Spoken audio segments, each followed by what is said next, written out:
మేము గత ఎన్నికల్లో కూడా టీడీపీకే సపోర్ట్ చేసాం. కానీ ఈ సంవత్సరం ఈ 5 ఏళ్లలో నేను అబ్జర్వ్ చేసింది ఏంటంటే మేము ఎస్సీలు మాల, కానీ శ్రీ చైతన్య విద్యాకేతలు వీళ్ళందరూ అప్పుడు దాకా డెవలప్ అయ్యారు. కానీ జగన్ ప్రభుత్వం వచ్చినాక ఎస్సీలు, ఎస్టీలు, బీసీలు చాలా మంది మైనారిటీ వర్గాల పిల్లలు మొత్తం ఇప్పుడు గవర్నమెంట్ స్కూల్కి వెళ్తున్నారు. ఇప్పుడు మనం బతికేది ఎవరి కోసం అంటే మన బిడ్డల భవిష్యత్తు కోసం. కష్టపడినా ఏది చేసినా సరే వాళ్ళది వద్దు, మా చెప్తున్నా వాళ్ళది వద్దు. నేను పర్టికులర్గా చెప్తున్నా. ఇప్పుడు మనం ఎంత కష్టపడినా మన బిడ్డల భవిష్యత్తు ఏంటంటే ఇన్నాళ్ళు డబ్బులు పెడితేనే ఇంగ్లీష్ మీడియం వచ్చింది. కానీ జగన్ ప్రభుత్వం వచ్చినాక ఇంగ్లీష్ మీడియం అనేది గవర్నమెంట్ స్కూల్లో పెరిగింది. అంతకుముందు 70 మంది ఉండే పిల్లలు 360 మంది, 700 మంది, 1000 మంది, 11 మంది పిల్లలు ఉంటున్నారు అంటే అది జగన్ పుణ్యం. అది ప్రతి ఒక వ్యక్తి ఆలోచిస్తే మనిషి అన్న ఓడు ఎస్సీ, ఎస్టీ, బీసీ వర్గాల్లో ఓటు అనేది నువ్వే పార్టీ అన్న ఉండు. ఇప్పుడు నేను టీడీపీ, నేను ఆలోచించా, నాలాగా నువ్వు ఆలోచించు. ఏ పార్టీలోనే ఉండు, నీ బిడ్డల భవిష్యత్తు నీకు కావాలి.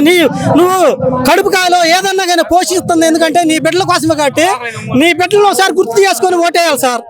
జై జగన్ ఫ్యాన్ గుర్తుకే. భాస్కర్, మా ప్రకాశం జిల్లా చిన్న ఊరు గుత్తుకుండు వారిపాలె మా ఊరు, చిన్న ఊరు, 356 ఓటింగ్ మాది. ఇప్పుడు ఈ సిద్ధం సభ అనేది దేనికి పెట్టారన్నా, మనకి జగన్మోహన్ రెడ్డి ఏ న్యాయం చేస్తారో దేనికోసం సిద్ధం సభ పెట్టారు. అందరూ పెట్టినది ఇక్కడికి జనాభా అనేది ఆయన కోసం నమ్మకం మీద మేము వచ్చాం. ఇక్కడికి నమ్మకం మీద మేము అందరం వచ్చాం. మేము డబ్బులు ఇచ్చి కూడా మేము రాలా, మేము నమ్మకం మీద మేము వచ్చాం. ఇప్పుడు దీంతో పవన్ కళ్యాణ్ కానీ, చంద్రబాబు నాయుడు కానీ, విత్ బీజేపీ పార్టీ కానీ పొత్తులు పెట్టుకుని వాళ్ళు వచ్చినాయి. నిన్న చిన్న ఎగ్జాంపుల్ నేను ఒకటే మాట చెప్తాను. ఈ పొత్తులు పెట్టుకుని వచ్చిన వాళ్ళు రేపు వాళ్ళు మంత్రి పదవులు పంచుకుంటారా, లేకపోతే వాళ్ళు రాష్ట్రానికి న్యాయం చేస్తారా? ఒక మాట చెప్పాలి. వాళ్ళు రాష్ట్రానికి న్యాయం చేస్తారా?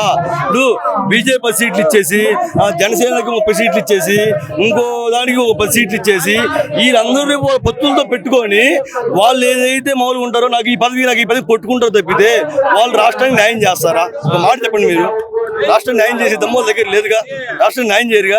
ఆయన ఏమన్నాడు, నేను సింగిల్ చేస్తాను, మీరు నమ్మితే నాకు ఓటేయండి అనే వ్యక్తి జగన్మోహన్ రెడ్డి.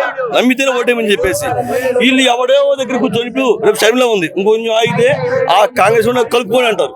కలుపుకుంటాడు, ఇంకో 2 సీట్లు 3 సీట్లు చంద్రబాబు ఇస్తాడు. దీనివల్ల మన రాష్ట్రానికి అలా ఏమి జరిగిద్ది, ఏమి ఇది? దానికి ఒక మాట చెప్పండి మీరు. దానికి జరిగితే న్యాయం జరిగిద్దా? నేనున్నా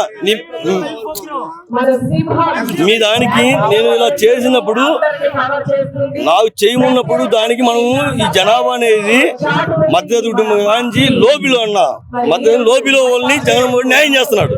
నువ్వు హై లెవెల్లో అంటే మనం చెప్పలేము. అది హై లెవెల్ అంటే 20 ఎకరాల పొలం ఉంటే 30 ఎకరాల ఉంటే వాళ్ళందరూ న్యాయం చేయాలి, మనకు కుదరవు. అది ఎవడి వల్ల కుదిరే పనే కాదు. అది చెప్తాను, పథకాలు ఇచ్చి ఇప్పుడు మా ముందు అన్న చిన్న ఎగ్జాంపుల్, మా ఊరుందన్న, ప్రతి ఒక్కరు పనికి వెళ్ళే వాళ్ళే, ప్రతి ఒక్కరు పనికి వెళ్ళి వాళ్ళ పని వాళ్ళు చేసుకొని ఈ ఇచ్చే డబ్బులతో కూడా కొంచెం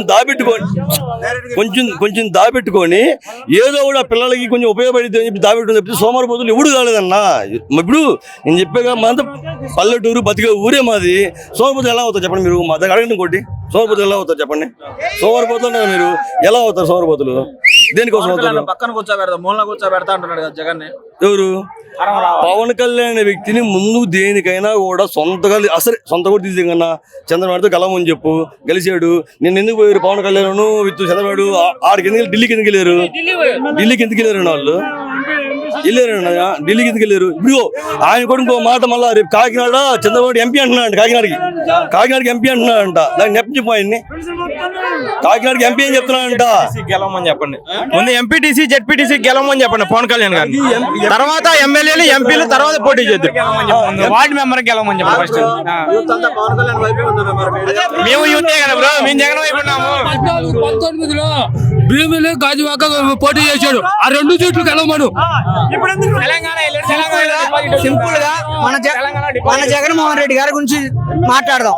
ఫస్ట్ పోటీ చేసినప్పుడు ఎంత మెజార్టీతో గెలిచాడు? రెండోసారి పోటీ చేసినప్పుడు ఎంత మెజార్టీతో గెలిచాడు? పవన్ కళ్యాణ్ 2 సార్లు పోటీ చేశాడు, గెలిచాడా? కాదు. చదువు అంటావు, నేను హెచ్సి అంటాడు, ఈసీ అంటాడు, ఎంపీసీ అంటాడు, బైపీసీ అంటాడు, ఇంకోటి అంటాడు.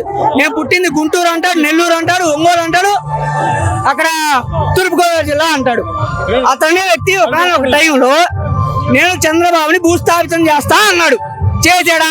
వాడి సంకలం ఆగుతున్నాడు. ప్యాకేజ్ డబ్బులు రంగేసుకొని సినిమా తీసి డబ్బులు తీసుకుంటున్నాడు. మొన్నటిదాకా లోకేష్ మా అమ్మని తిట్టాడు, చంద్రబాబు మా అమ్మని తిట్టాడు, బాలకృష్ణ తిట్టాడు.